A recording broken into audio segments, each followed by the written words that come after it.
It's the Fellowship of the Geek Show, a weekly podcast about comics, the comic book industry, and other geek pop culture. Music courtesy of Manny the Martyr. And now, on with the show!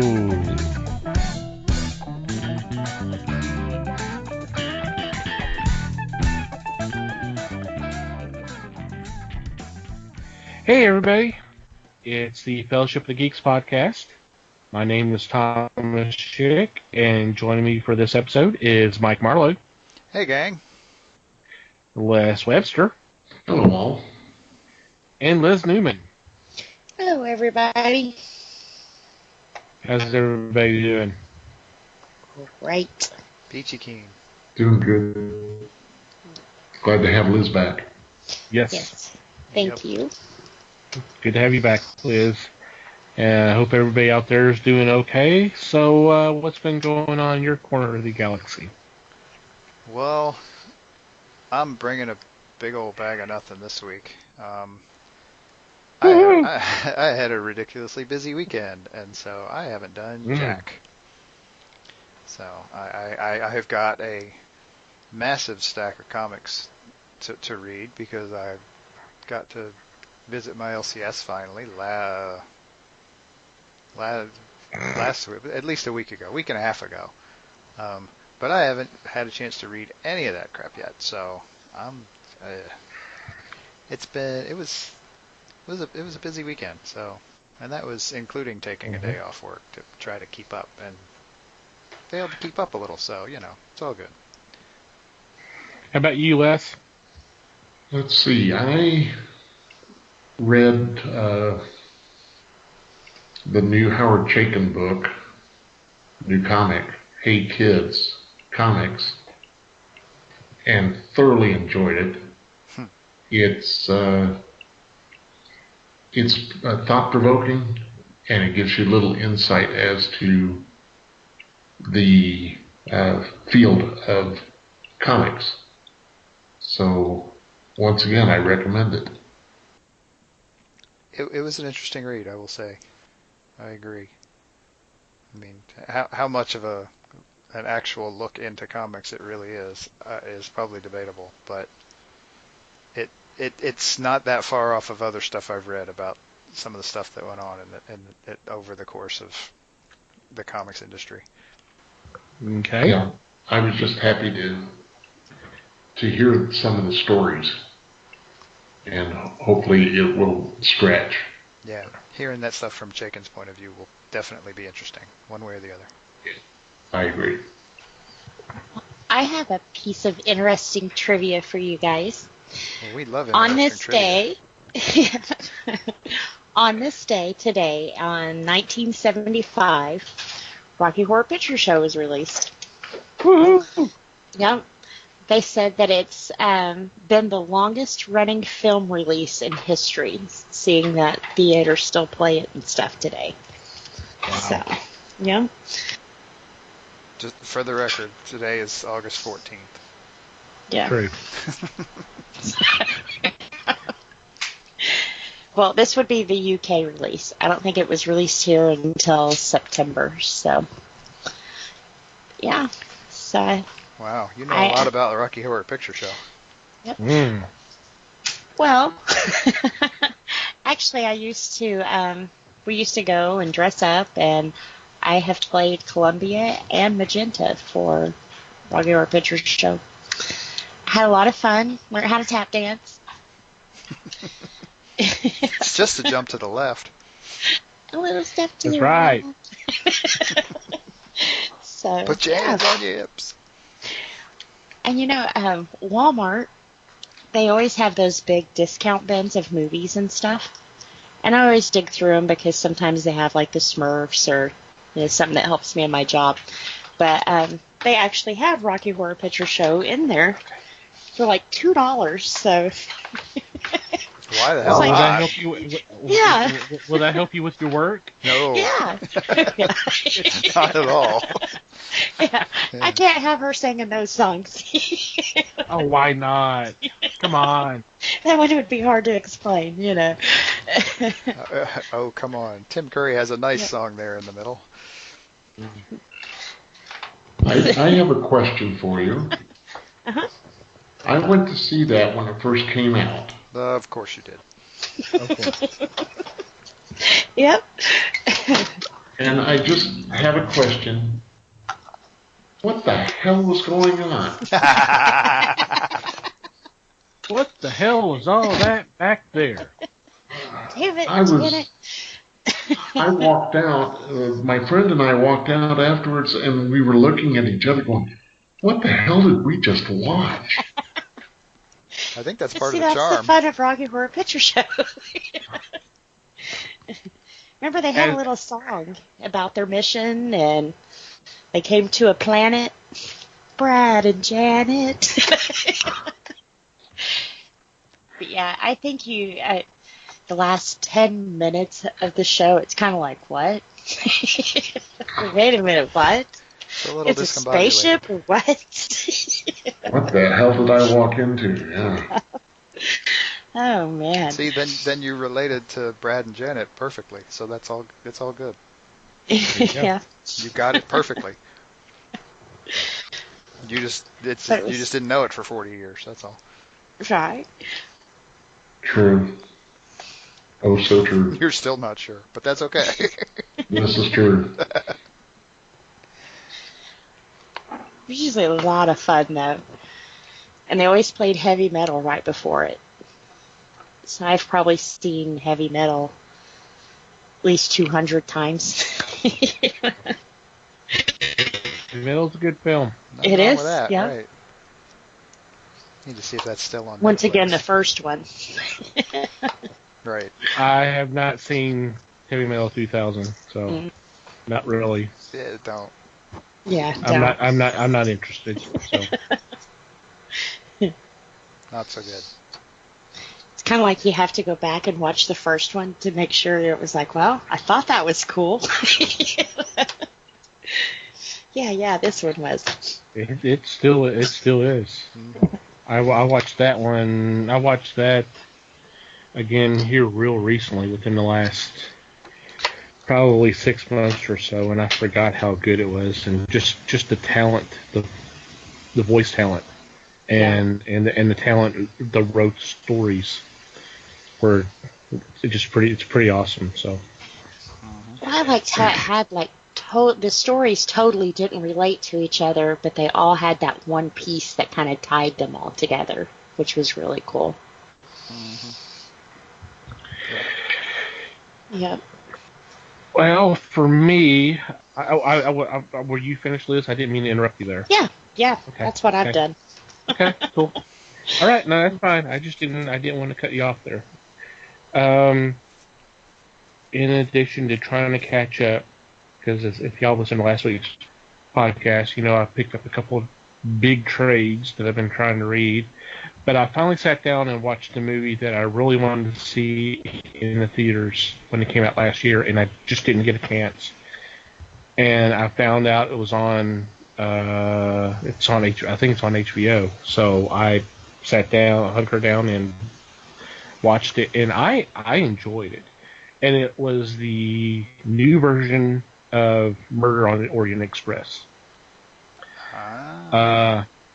I've never read the original story, but I do love the 1974 version with Albert Finney, Lauren Bacall, Tony Perkins, John Gielgud, just a murder row of actors.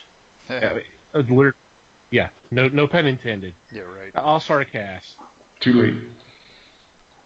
So, and of course, this cast is just an impressive, because you got Kenneth Branagh, Penelope Cruz, William Dafoe, Johnny Depp, Judi Dench, Michelle Pfeiffer, Daisy Ridley, just to name a few. And I liked it. I mean, there was changes to where it was different from there were some differences to the 74 version, which is fine. But I thought it was a really good, it was a well-told tale, and they actually kind of left the door open for them to do a sequel, and I think they're remaking Death on a Nile, which is actually what the spoiler. That's what the That was the sequel. That's I mean that's what they referenced at the end of this film. Oh, okay. Is that he's being sent to Egypt. So it's like, okay, well, we're obviously. I knew that I had heard that there was talk of a sequel. I don't know if they've started directing or started doing anything, but after that, I'm like, yeah, and it did well enough. He's like, we might as well go ahead and do it. Cool. I agree. It was a good movie. It's well done. I need to break down and watch both of those. I recommend both of them. I'm a little surprised I hadn't seen the first one. It sounds like my kind of thing. I just hadn't done it. Guess I was too busy watching Murder by Death. Which is a good film, too. Oh, yeah. That's a good one, too. With Lionel Twain. Right? Yes. Well, just everybody's kind of laying out on me, so I'm just like, okay, fine. No, I agree. It was a fun movie. It was a fun movie. It really was. And another awesome cast. Yep. Alrighty. Cool.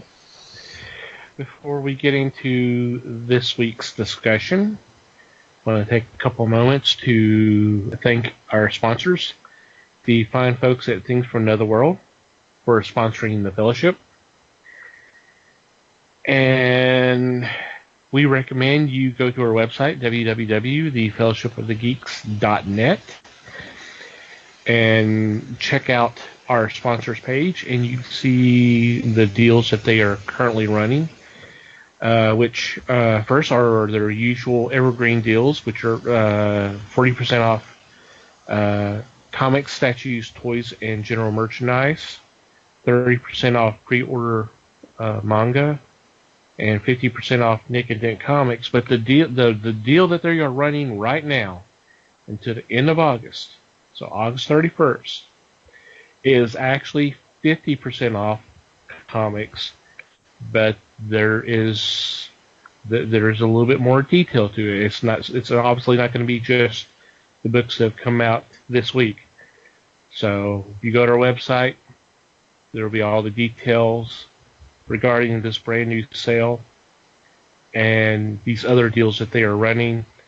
And we'll also have links that you can click on, or you can click on the image down at the bottom of the page, and that'll take you to their website and let them know we sent you their way, and take advantage of this awesome deal. Thank you, Things from Another World, for being a sponsor of the fellowship.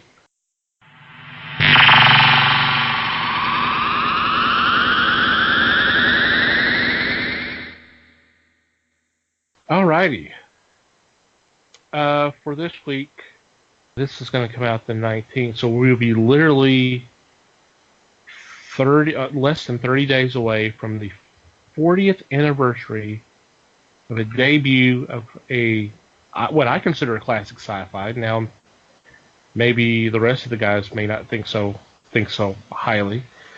Classic sci-fi TV show, created and produced by Glenn Larson, Battlestar Galactica.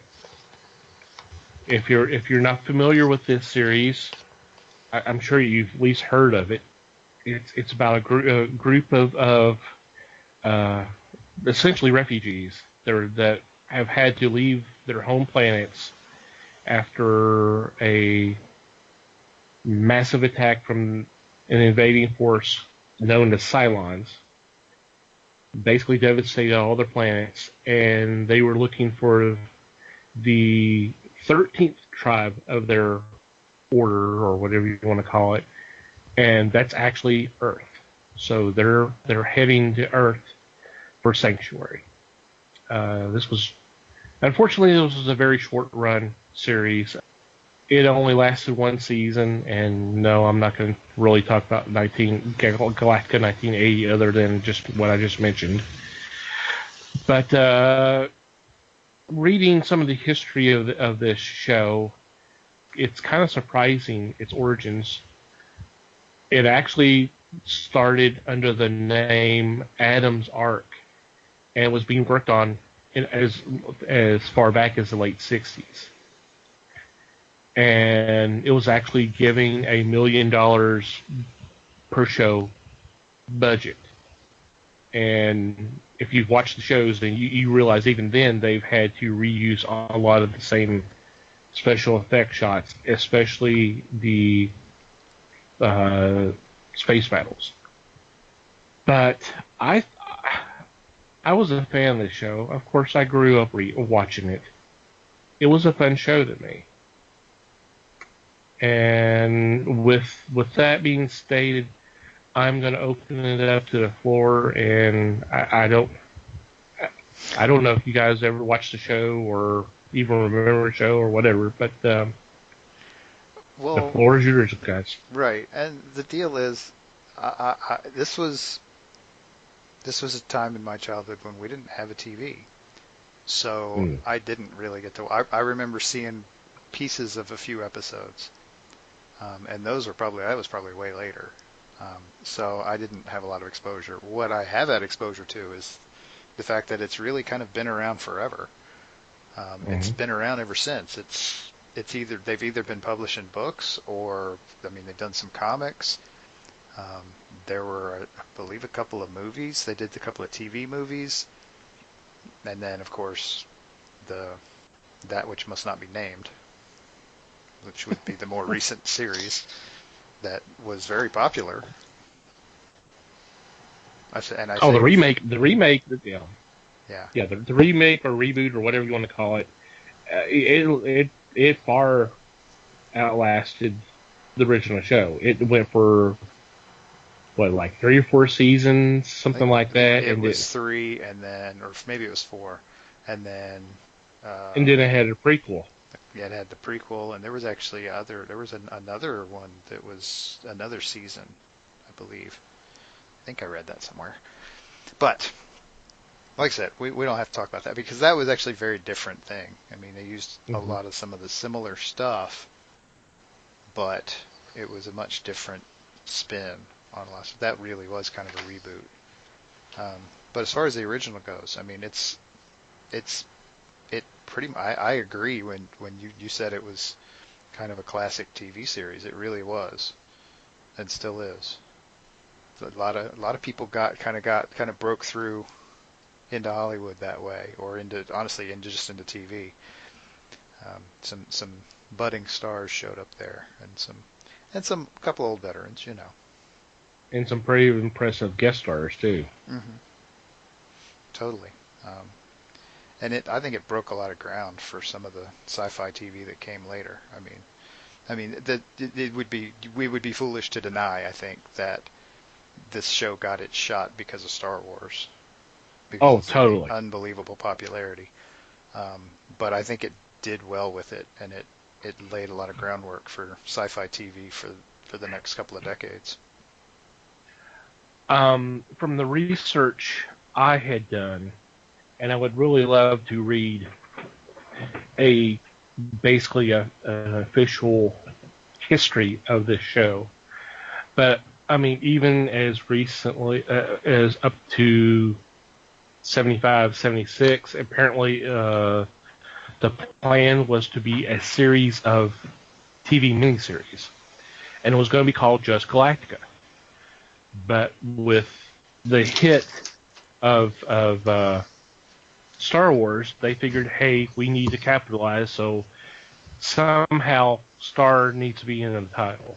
So it became Battlestar. But hey, you know, I mean, they're not the only ones that did that. You know, Universal's not the only one to do that. I mean, oh no. You know, so Star Paramount was working on something very similar at the same time. Yep. A lot of people dropped what they were doing and made a space movie.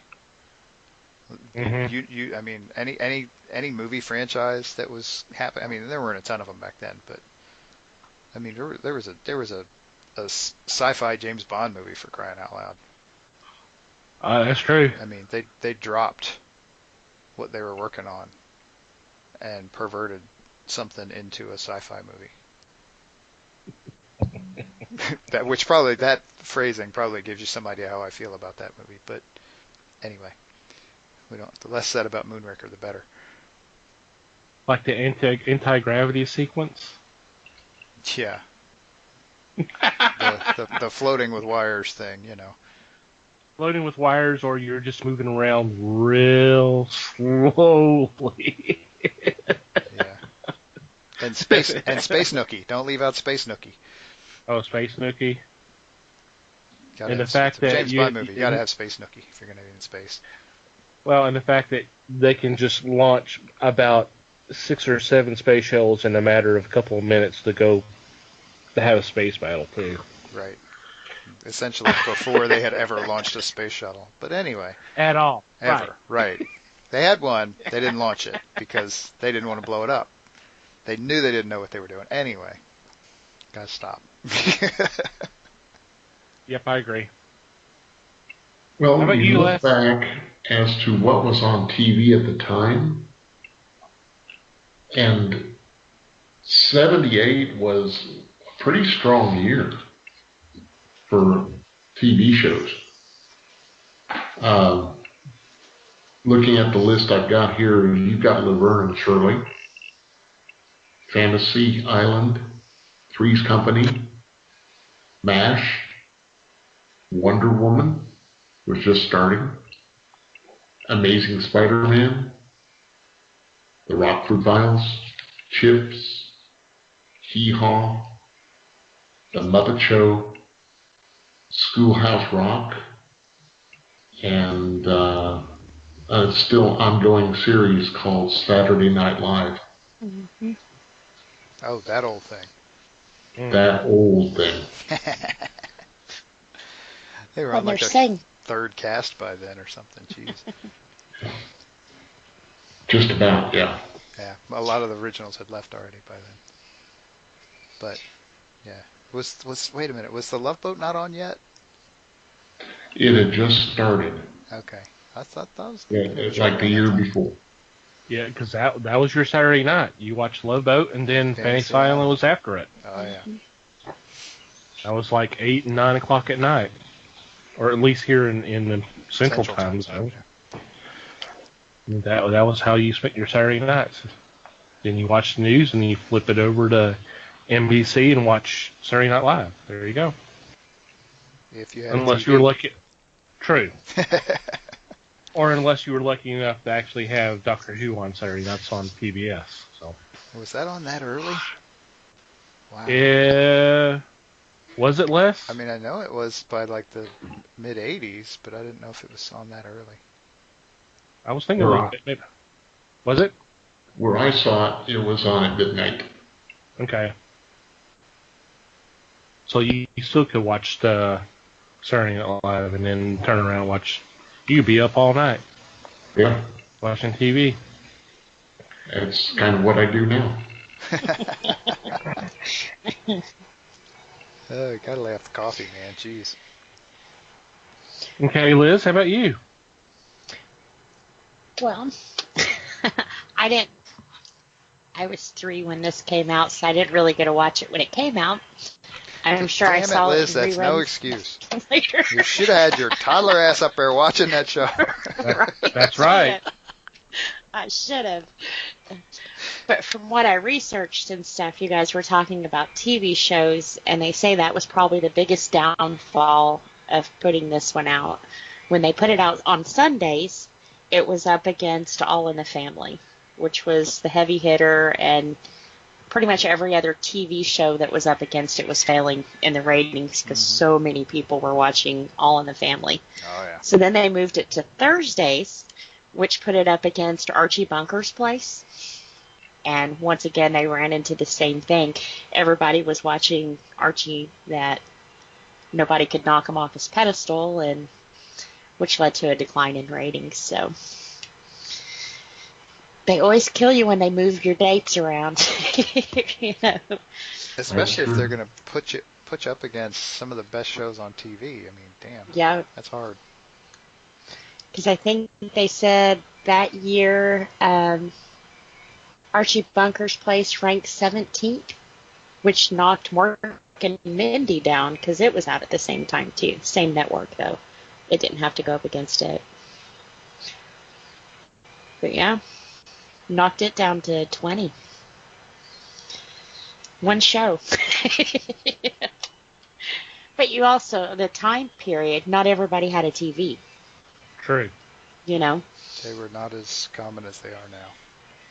Yeah. Yeah, I mean, there I take exception. What? I think a lot of people had TVs. More than 2/3 of America had TVs. And I believe that the Nielsen's were a very strong group to determine what was a winner. So please excuse me, but that's what I recall. And not that everybody had 2 TVs, but a TV, yeah, that was pretty much a standard. Okay, yeah, the distinction you're making here is Yep. by household, not by person. Right. And I won't argue with that. You did, yeah. There were a lot fewer multi-TV homes. Right. Back then, but a lot. That- There yeah, were a I lot would of. Yeah. Whoa. What was that? I have no idea. That may have been Phil. Sorry. Oh, sure. Blame Phil. Yeah, I get that a lot around here too. But I don't get to blame Phil.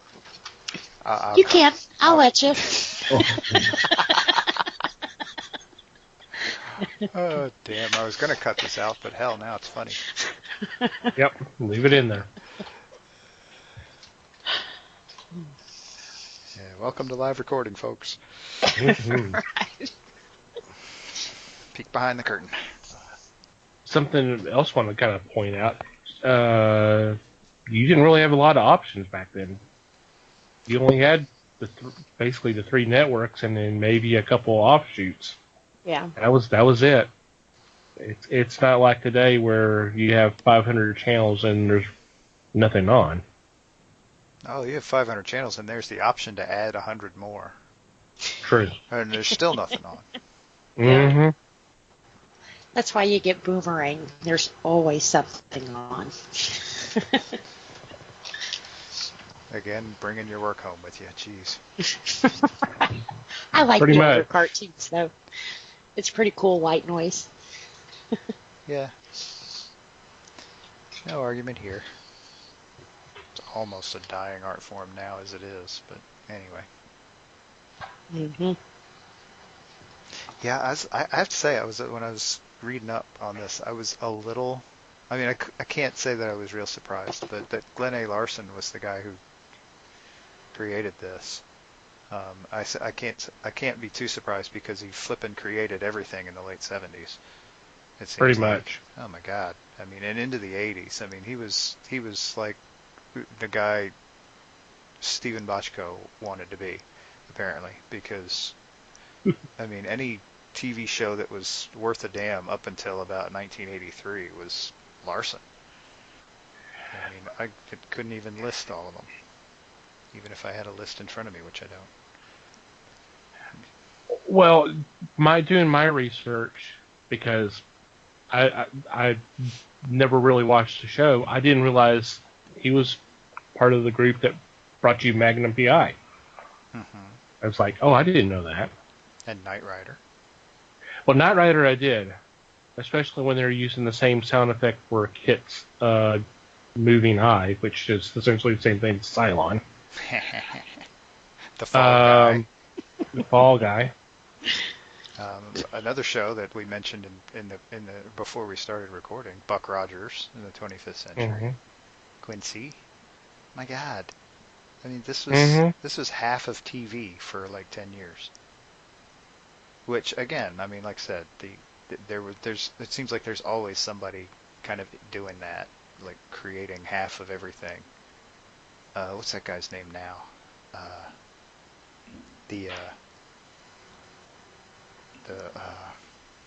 Les, help me out. Who's the guy who does? I'm blanking on the name of the damn. It's the most popular show in the history of ever. Lorne Michaels? No, that's the Saturday Night Live guy. Damn it, the show. What's the show? The show that I hate that everybody loves.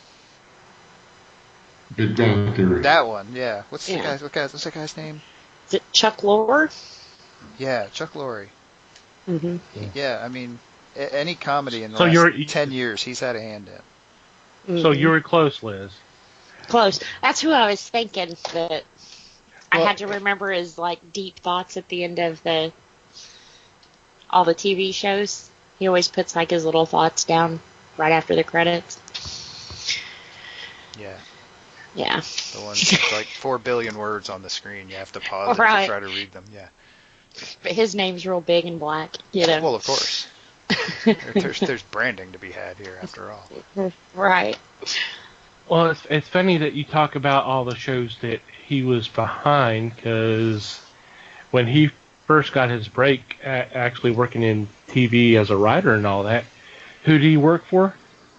Quinn Martin, who had a shit ton of shows back in the day. Right. He was the guy. Basically, he was the guy that Larson took the mantle from. Right. Uh-huh. So he learned his lessons, obviously. Mm-hmm. Yep. Larson was also involved in $6 Million Man. He also did Alias Smith and Jones, which I did not realize that. Yeah. Which was, I vaguely remember that show. I remember seeing some of them. Well, doing research on this, they talked about it was inspired by Butch Cassidy and Sundance Kid. I'm like, well, okay, yeah, that makes sense. Yeah. Pretty sure I saw that in reruns, because that was the early 70s. Mm-hmm. And he also brought you BJ and the Bear. I also remember that show, sadly enough. This was back. Sadly enough, I recall it too. This was. I was very young, and I think that show was instrumental in me wanting to be a truck driver when I grew up. You wanted to be Greg Evigan. There you go. I wanted to drive around with a chimp, I guess. I don't know what the hell I was And you thinking. I was like 8. I don't know what the hell I was thinking. And you were going to be chased by Claude Akins. So yeah, there you go. Which, as far as career goals goes, that's not half bad. But anyway. No.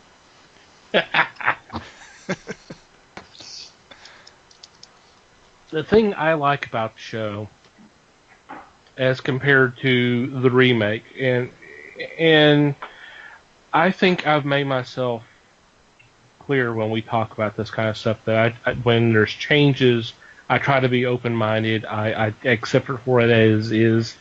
I'm not one of these that goes, oh my God, you're destroying my childhood. Well, you know what? My childhood's actually still intact. Thank you very much. Nothing's wrong there. But it just seemed like there was a different vibe. I mean, it's literally the same. It's the same premise. These are people being hunted.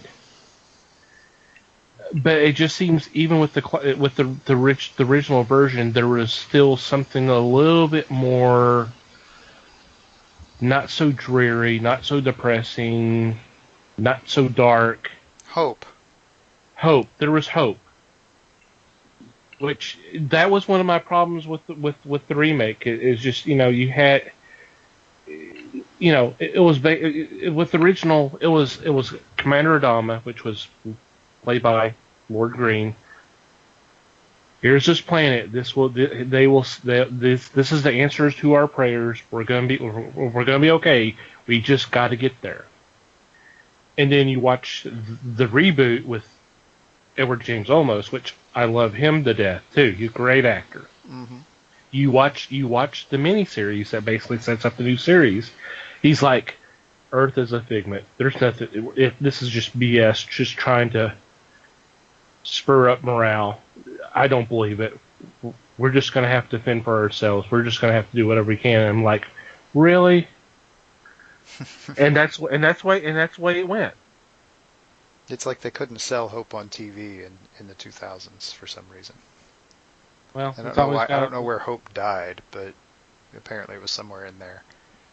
It's always got to be the grim and gritty, and well, that's the thing. Is you talk, I mean, that's kind of what some of the '70s were with some of the early films.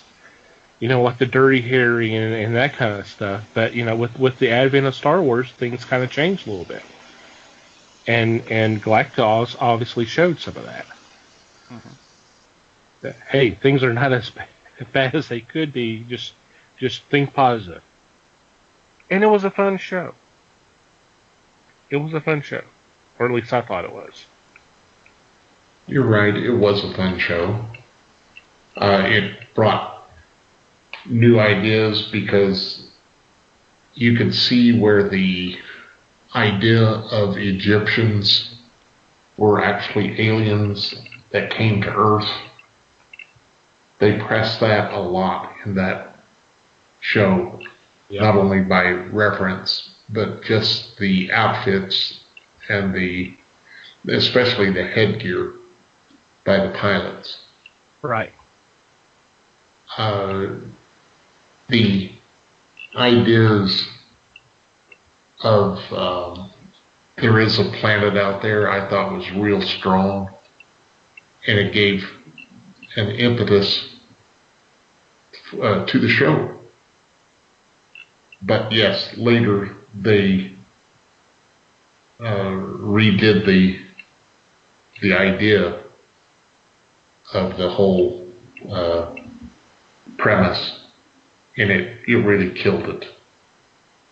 Now, the TV show was ripped off by so many television programs, and one of our favorite movies, that they should have been ashamed when the film clips were used, especially the fighter scenes. It just was one of those that made the audience groan because they knew exactly where that footage was coming from. Right. So let's don't do that. Try something a little different. The premise, the original premise of Battlestar was strong because you guys have already said the hope factor, and every week you were hoping that they would get a true reading that there was this planet. But that planet Earth didn't show up until the second series, or was it the third series? It was the second series. Yeah, it was the 1980 one. It was called Galactica 1980. Yeah. And I thought that they could at least forge ahead from that, but it went by the wayside for some reason. Well, several reasons. One, the budget was severely cut back, and honestly, the scripts were not that good. Yeah, I remember it not being as good. The ones I remember seeing vaguely. Well, as someone who's watched some of them within the last couple of years, I was going, "Oh my God, what the hell?" Well, and that's the whole tragedy with because the final episode of the original series, the whole plot was that they received this mysterious transmission, but from this ancient method, and they were trying to figure out what it is and all that, and that kind of got sidetracked because it eventually found out that, hey, there's a Cylon base, and here's an opportunity to actually take the fight to them for once. And that's taken care of. The show ends, and literally the episode ends, and the series literally ends with the transmission finally being, what you would say, uncoded, or whatever, and no one sees it, and it's footage of the moon landing, and you're just like, oh, here's a shot in arm for them. They gotta realize that this is coming from Earth, so they just gotta realize they gotta figure out what direction that's coming from, and that's probably where you need to go, and that's how the series ends. Especially if you forget about Galactica 1980, which I try to do so much. So it was really kind of a bummer, and the fans did the same thing that Star Trek fans did 10 years earlier. They wrote in, please bring it back. Please bring it back. I want my show. And unfortunately for the fans, they got where Star Trek got one really good season, additional season, and then one not so good. The stories are, come on. The stories for the third season there's some interesting ones, but my understanding was that it actually got canceled after the second season, and so the third season was what they got. And yes, really? It was definitely subpar. It was definitely the third season. Oh, I agree. The third season was not good. I understood there was a writing campaign for after the first season as well. So I stand corrected. Right, the one where it actually really got canceled was the end of the second season. Yeah, I knew that. I think it was on the edge for the first season, and then the fan response was so good that they kept it. Yeah, yeah, they definitely canceled it after the second season and was brought back. Yeah. So. Yeah, I actually kind of just realized that there's thinking about this again, thinking about BSG again, reminded me of something else that was kind of in the same time frame. I realized it was kind of a similar story, and that was Space Battleship Yamato. That's true. What surprised me was when I did a quick lookup of Space Battleship Yamato and found out it actually came out. It was actually aired in 74 and 75, so it actually predated Galactica. Right. That surprised me a little. Well, in doing research on this, there was a lot of complaints of stealing ideas and that kind of stuff from the show, or borrowing, maybe a better idea, or a better term. And the response is, especially towards Star Wars. And apparently Glenn Larson's response was, well, look at Star Wars and you see Flash Gordon, you see this and you see that as well. So, I mean, ideas come from other influences. Whether he stole ideas or whatever, we'll never know. But it just... But there's so much stuff is so similar that it's really hard. I mean, unless you have very obvious evidence. There's no point in even worrying about it. Right. Yeah, I mean, I'm not sitting here saying he ripped it off from Yamato. I think there's some interesting story parallels, but it's also a pretty simplistic quest narrative. I mean, if you think about it, so that's a pretty common story. So there you go. I mean, you kind of get that to an extent in Star Wars too. I mean, that's true. I mean, for crying out loud, it was the point of Star Trek. I mean, they were looking for adventure. That's what they were doing. They were exploring the galaxy. Can't get much more questy than that. But anyway, so I mean, it's a common story.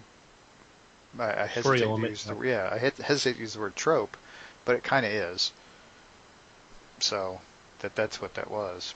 Okay, cool. Means you've got a beginning, a middle, and an end in mind. That's not a bad thing. Would this have made it though? would Battlestar make it,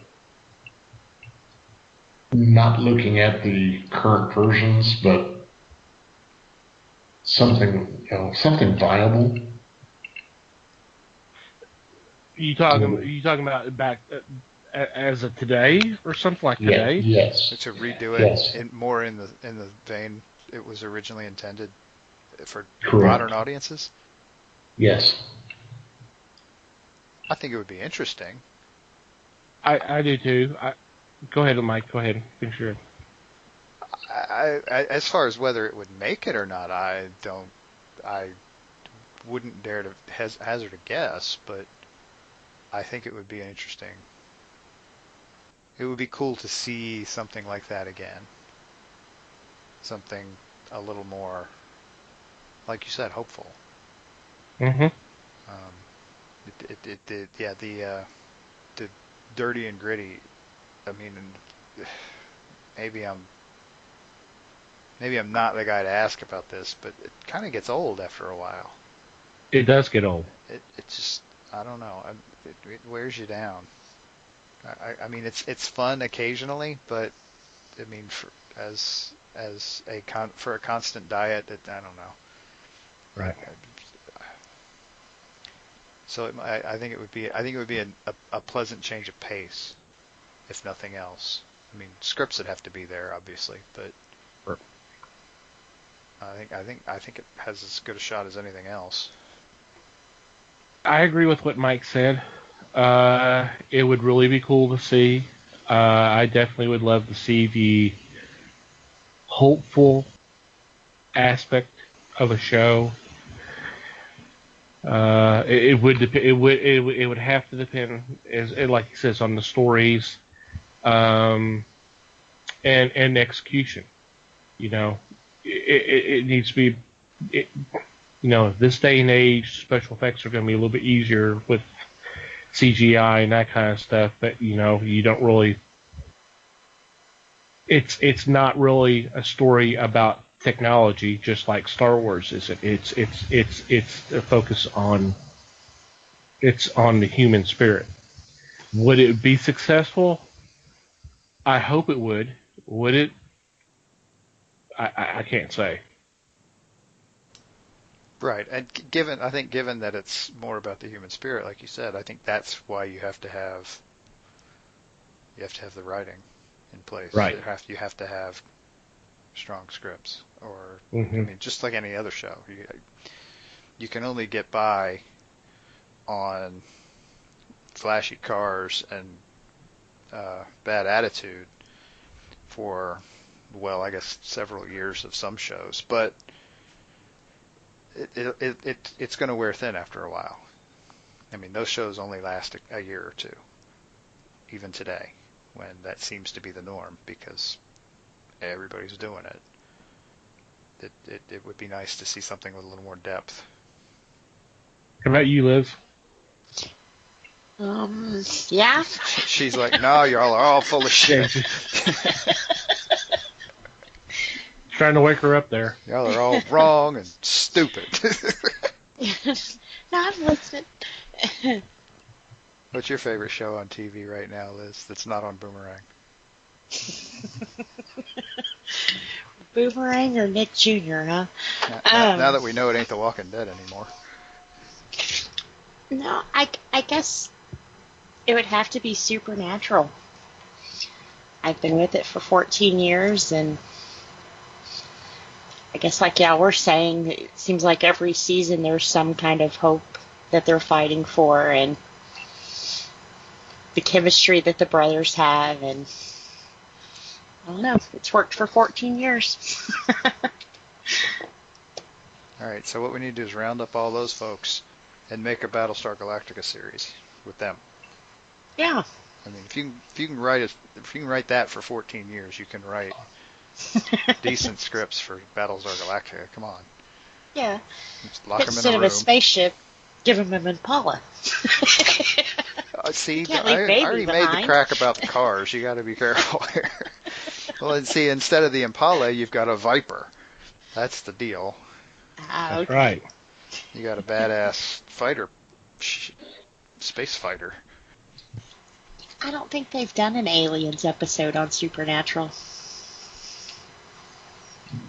Well, they wouldn't have to because they're human. Yeah, but it seems like they've done one about everything else, though. So I had to think for a minute. Has there been an alien?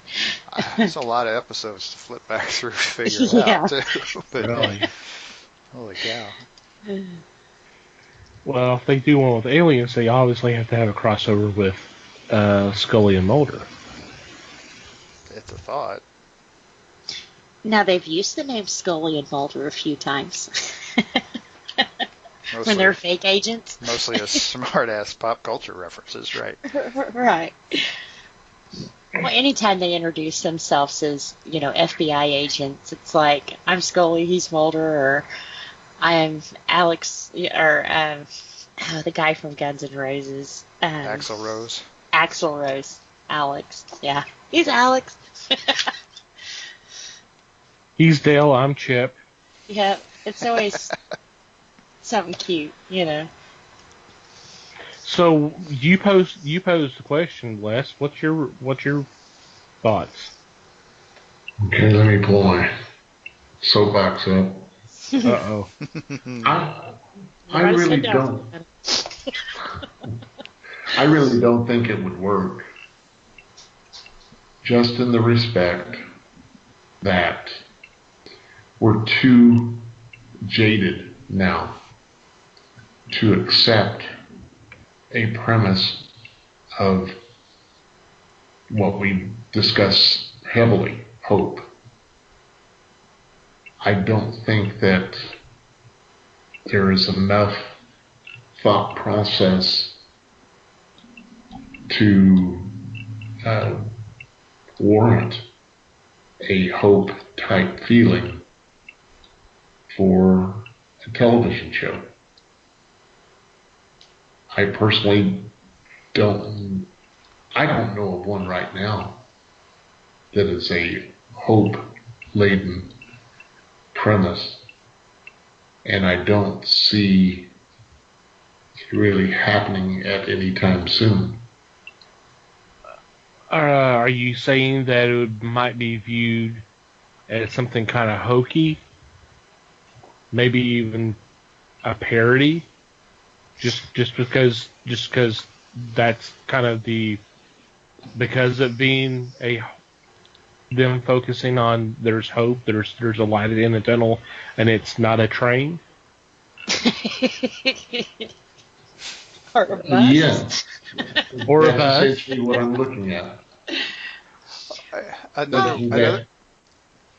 Go ahead. I guess, too, it depends on your definition of hope. Because you look at a show like The Walking Dead, and isn't that pretty much what that is? They hope to live and survive and make some kind of normalcy out of the chaos they've been handed. Well, since you're the only one of this group's Walking Dead, Okay. we're going to have to rely on your... I think admittedly, not having watched a lot of the show, I think a lot of the time during the course of a season of that, you're actually experiencing the crushing despair a lot more than you're experiencing the hope. True. And I think that's the issue. But it kind of shows you that in order to get that normalcy, that they've had to go through so much, but it was that hope that got them past them killing Glenn and losing Beth, and, it was that will to survive, Which, of course, if you want to live, everybody has to have a hope at some point, I can't argue much with that. I mean, I want to, but I'm not sure how to.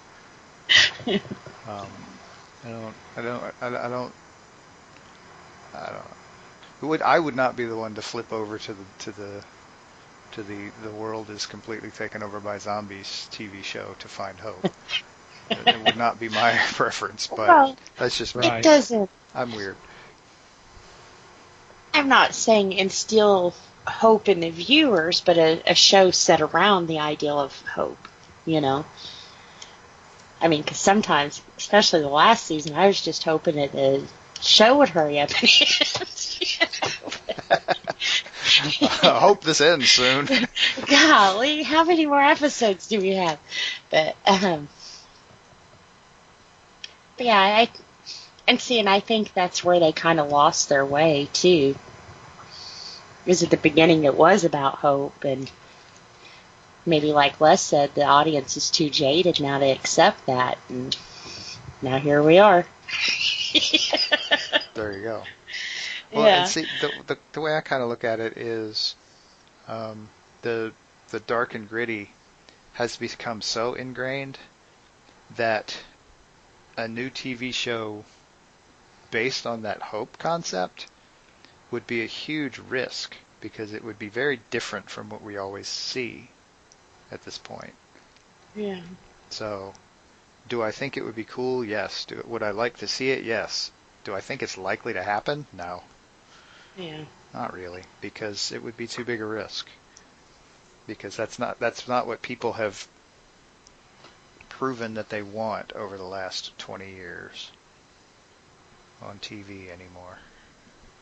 To me, I think the biggest hope television show was Lost. And it didn't do it because they kept doing references that slowed the program down so much that they weren't able to even forge ahead with what was originally planned. Yeah, I didn't really watch that either. I was going to say, I didn't either.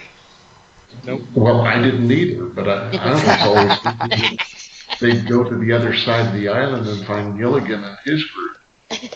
That would be awesome. Was that the one where it ended like with the JR thing? They were dreaming, or they were all dead, or something. It was something weird. What, a weird ending to a series? Well, it was kind of like... That's a novel concept. Yeah. That nobody had really survived, or something weird like that. And then, of course, after you have that big of a reveal, and it's all over the internet, I don't want to go back and watch it, because now I know the people are dead. You know? Kind of ruins the whole show when you know that these people aren't really alive, and... But yeah. Yeah, I agree. I wasn't really that interested in the beginning, and I never really heard anything along the way that made me any more so. Yeah. Alrighty. Any final thoughts before we take a quick break? Is anybody actually showing the show? Any of the weird? It is on MeTV on Saturday nights as part of their Sci-Fi Saturdays. Oh, there you go. Check it out there. There you go. I say what I'd like to shows that Amazon Prime has it too. Okay. Oh, cool. There you go. So you have a couple options. Sweet. I mean, I think I've been pretty obvious. I love this show, and it still holds up well. I mean, even with the reused special effects, and it's pretty freaking obvious. But the stories were real good. Great cast, and yeah, the whole thing of hope. It's just, I think it still holds up all these years later. And obviously, there's other people that feel the same way, because there's a pretty big following. Hmm. Yep. So. Absolutely. All right. With that, we are going to take a quick break and come back with our weekly picks.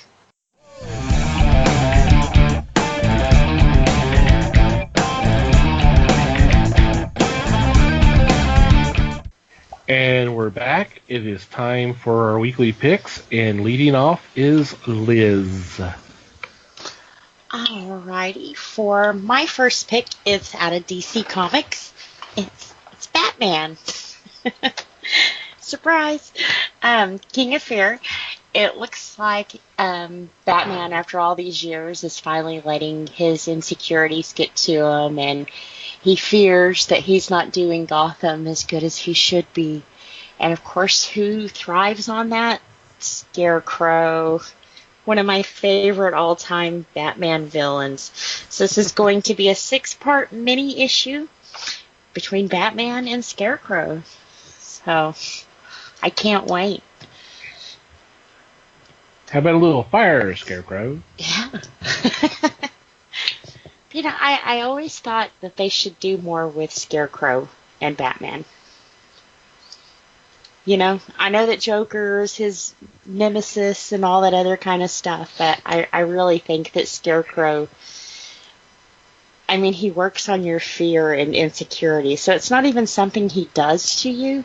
He just, totally messes with your mind. So, and how do you fight your own mind? Well, they both get their power from fear. You know, Bruce makes the criminals fear him, and Scarecrow makes everybody fear themselves. Everything, right? Yes.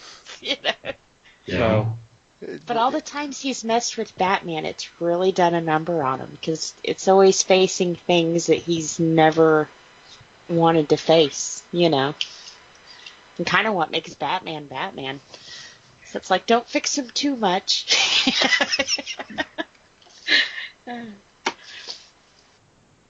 it could be interesting. I do think Scarecrow's a little underrated, but it seems like they do kind of go to Joker a little too often. And yes, there's something special about him, but we just talked about this a few weeks ago. Batman has a rather impressive rogues gallery. He does. Scarecrow is worthy to be right up there.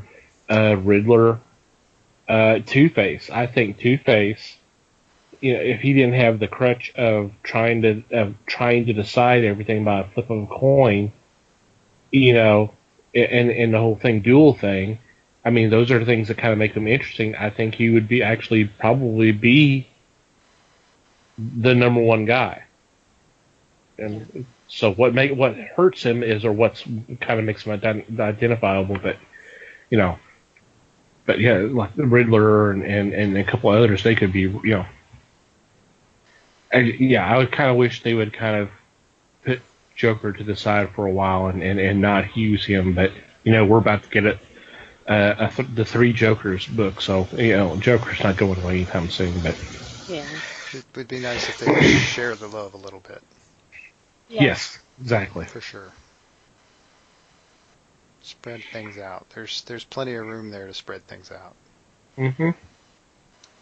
Alrighty, Mikey. Oh, I'm next. Okay. My first choice is an Action Lab Danger Zone book. That is their grown-up stuff. And my second pick is 12 Devils Dancing, #2.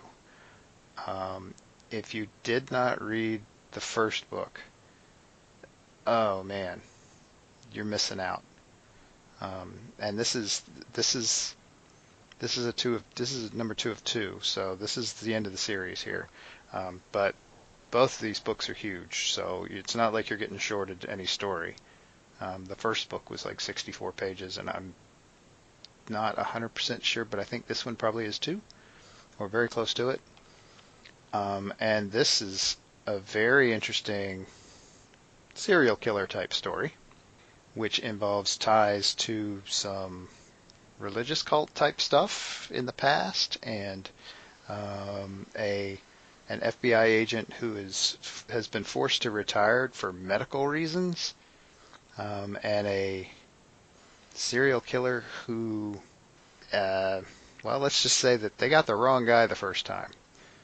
It has become pretty clear at this point that they got the wrong guy the first time, because the guy they busted for this is on death row, and somehow the murders have started up again. So this is a very cool, very dark story. I just got done talking about dark stories being bad, and here I am plugging a dark story. But hey, Liz did Batman, so I'm okay. But yeah, this one's a lot of fun. If you did not pick up the first one, pick up the first one, and then go pick this one up. Cool. Very cool. Sounds pretty good. Well, continuing the theme of darkness, and not so much hope, my first choice is the new Punisher series. Ooh. Yeah, that is Matthew Rosenberg's still writing, but it's a relaunch of the series. He's no longer wearing the Warhammer suit, but according to the synopsis, sounds like he's going to be getting some quote-unquote unworldly help. So, are we getting a little supernatural here? I mean, that wouldn't be the first time. They kind of messed with that a little bit during the Marvel Knights imprint in the 90s. So we'll see. I am intrigued. I will check it out and see where we're going. I know I like Rosenberg's writing. I remember back to when he was the Four Kids walk into a bank and stuff before, and some titles before that. So he's been around for a while, and he's really getting the spotlight now with Marvel, and he's been doing some awesome stuff. So this should be pretty cool. Could be interesting. I'm glad they're ditching the outfit. Let's get him back to his true self. Well, I mean, he wages a war on crime, so he might as well be a war machine. So, I give them props for doing something different. Whether it was a good idea or not, that's up to discussion, or debate. But it was something different. Well, you talk about otherworldly help. Do I recall one of y'all saying something about the whole cosmic Ghost Rider thing? That's true. Now, could we be leading up to that, or who knows? It seems. Just a thought. Yeah, it's a possibility. I hadn't thought about that, but yeah, Cosmic Ghost Rider is actually Frank Castle. So, but I believe this is a future. So, are we laying down the path for him to go that way? Who knows? We'll have to read and see. Mm-hmm. Alrighty, Les.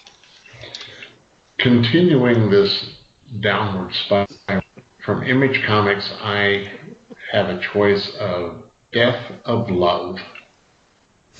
This was a 5-issue series that was run several years ago. And it's the story of Philo Harris. And Philo was looking for love, and he found it, but it didn't go as planned. As a result, Philo is facing an army of angry cupids and several gods. One of their tags on this is, "Thank God he has a chainsaw." Wow. So, yeah, I'm kind of interested in this just to see what direction. Well, obviously it's going to be a comedy, but I want to see what direction they actually take it in. I think you'll like it. Mm-hmm. I hope so. It's a lot of fun. It was. It's very weird, but it's a lot of fun. That's part of what makes it fun. Alrighty. Liz, I believe you're up again. Well, keeping with everybody's dark theme, my second pick is, I forgot who my publisher was. I don't see who my publisher, or Titan. Okay. Coming from Titan, it's Dead Life #2. The way they described this in previews was The Walking Dead meets Supernatural. Tell me that ain't my comic. Little kid digging around in grandparents' attic, and he finds a magic, well, I don't know if it's magic, but it's a chalice, and he winds up, it's a cursed chalice, and he winds up unleashing the undead.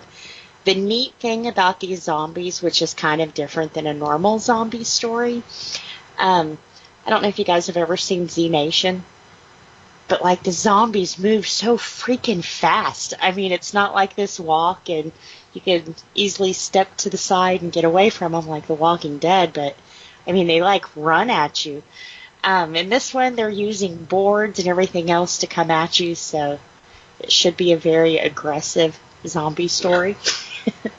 I believe this is only a 3-parter, so the second one that's coming out now will keep the story going. I guess we'll find out, why the grandparents had this chalice up in the attic to begin with. Where the heck did they get it? And, I mean, where did these zombies come from? So, should be pretty good. I'm having flashbacks of the cabin in the woods. Yeah. Oh, those are always good flashbacks too. Mm-hmm. I love that there's a normal zombie story out there. I'm not sure what that is exactly, but It's an Abby normal story? I Whoa. Really? You're proud of that? That's an awesome movie. Oh, yeah. And the reference was funny. So I should be proud of it, and I am. Thank you. Alrighty, Mikey. Okay, well, I'm not going to be the one to lighten the mood. So I'm going with an IDW publication. And this is the long-awaited reprint of the comics adaptation of the Bram Stoker's Dracula film from back in the 90s.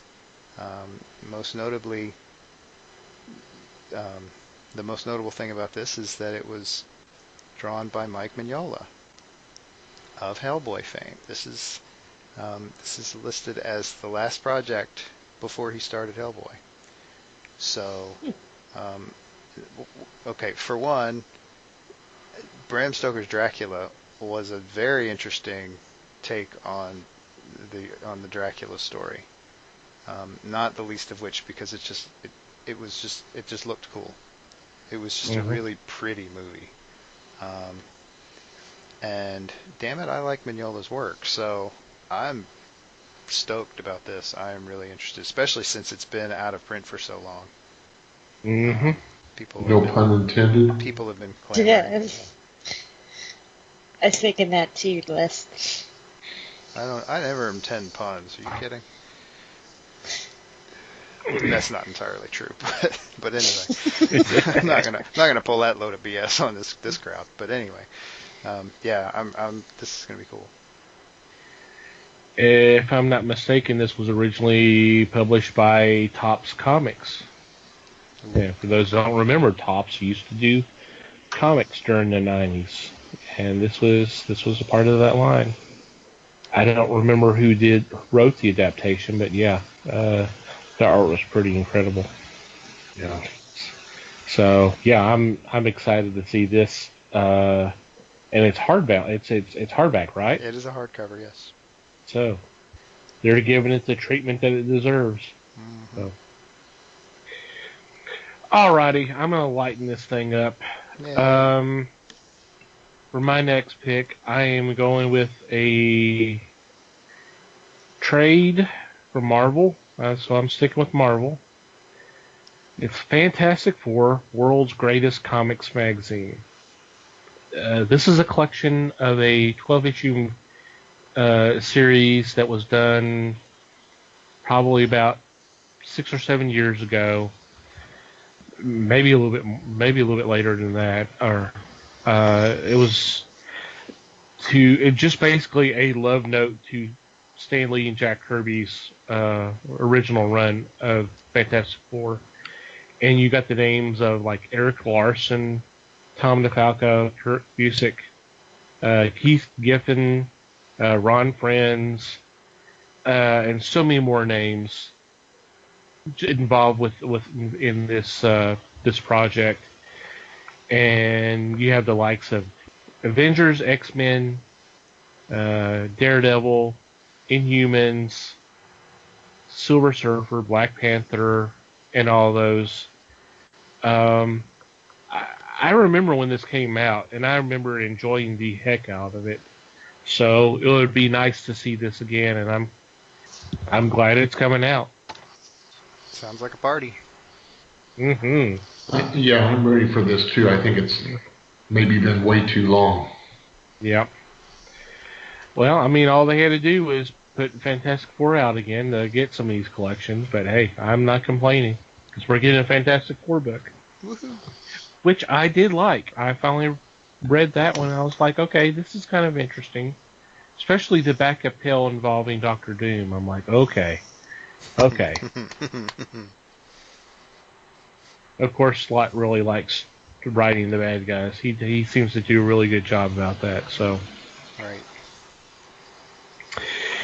Les, you're up next. Okay, I'm going to bring it back down. All that work for nothing. All that work for nothing. Actually, I'm going to the ridiculous here. IDW is putting out a new book. This is from Craig Yo, and this is Super Weird Heroes Volume 2, Preposterous But True. Thomas and I thoroughly enjoyed this. In the first book, Yo gave a listing of actual comic book heroes that were just totally absurd. He has followed that up with a second book of about, it's over 300 pages. And I was so taken by the first one, plus his sequel. Was it not the villains that he covered, yep. Thomas? It was. And this one will be hysterical, I'm sure, because you have Mr. Whiskers. Mr. Whiskers is a young actor who dresses like an old geezer. You've got Hip Knox, who has an eyeball in his chest and what looks like a woo-woo on his belt. And the third one they list is Pat Parker War Nurse, who fights Nazis in a skimpy nurse/superhero costume. Woohoo! Well, there you go. I'm ready for this. This is going to be funny reading. I just wanted to find out what the hell a woo-woo is. Yeah, exactly. Looking at the picture, I really don't want to describe it.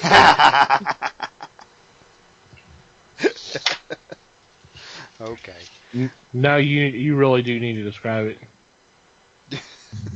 Okay, I will. Hang on, let me plug my ears. Here you go. Go to Fresh Comics. Look up Super Weird Heroes Volume 2, and you can find the picture of it. Thank you. Yeah. Cool. It's right on the cover. That's nice to know. Mm-hmm. There you go. And our honorable mention this week is... Our honorable mention this week is an IDW book. And this is one that I believe there's been a little buzz in certain circles for. And it is Rick and Morty versus Dungeons and Dragons, number 1 of 4. You know, not gonna lie, I'm not that familiar with Rick and Morty. What I do know is that it has become a pretty big phenomenon. It's very popular property. So, and it's a popular property within a certain possibly geeky group, and that's cool too. And they have managed to get some really cool talent together to put this book together, to bring this together with the D&D world, D&D universe. You know, even if it's just these guys sitting around playing D&D, it'll still be cool. Because the writing crew, there's some pretty good names here. I mean, Patrick Rothfuss is getting to be a pretty big fantasy writer, and of course Jim Zub is, well, we all know what Jim Zub is. Mm-hmm. If nothing else, he's been doing a pretty damn good job on the D&D comics, and a bunch of other cool stuff. And Troy Little's drawing this, and you know, I like Troy Little's work, so I'm pretty excited about this. I think it's going to be interesting. I think so too. Lub-a-dub-a-dub-dub. Yeah, I suspected the Rick and Morty fan in the group was going to be in for this too, so that's kind of why I threw it out there as a suggestion. The one that they did for Pokemon, that was pretty neat the way they handled that one. So I think they'll do Dungeons and Dragons pretty good. Alrighty. Cool. Any special shout-outs or mentions this week? Not that I know of. Nothing here. No. Okay. Alright, we'll get to our regular shout-outs then. First off, I want to thank Manny the Martyr for supplying the music for our podcast. We'll have a link in our show notes, so you can go check out their music. You won't be disappointed. Thank you very much, guys. Second of all, the fine people of the fine group of fellow podcasters known as the Pottern family on Twitter for spreading the word of the fellowship. You should really go check out their stuff. All you got to do is go to Twitter. Don't necessarily have to have an account. Do a search, hashtag Pottern Family as one word, and just scroll down, and if something catches your attention, go over there and download the episode and check it out. And you never know, you might have picked up another show to listen to every week. And you, dear listener, thank you for downloading and listening to today's episode. We do appreciate your support. We also value your feedback. If you have a comment, suggestion, question, complaint, observation, whatever, feel free to contact us. We'd love to hear from you. And there's several ways you can do that. You can go to the website, www.thefellowshipofthegeeks.net, and click on the About Us tab, and there is a contact form that you can fill out. We'll get it that way. There's always email at thefellowshipofthegeeks.net. You can just send us an email. Please follow us on social media. On Facebook, we are The Fellowship of the Geeks. You can like us there. And obviously, we're on Twitter at Fellowship Geeks. Feel free to follow us there. You can follow our individual accounts if you'd like on Twitter. Mike can be found at Mikey Geek. Liz can be found at Newman_L. And I can be found at TomTCGeek. And from wherever you download and listen to our podcast, whether it's through iTunes, Google Play, iHeartRadio, Stitcher, Spotify, or YouTube. It would be greatly appreciated if you would rate our show and write a review if you have a couple extra minutes. Any final thoughts before we say goodbye? Just thanks, everybody. Yep. Thank you, everyone. Thanks all. Thank you for listening, friends. We do appreciate your support. And until next time, read more comics and support your local stores.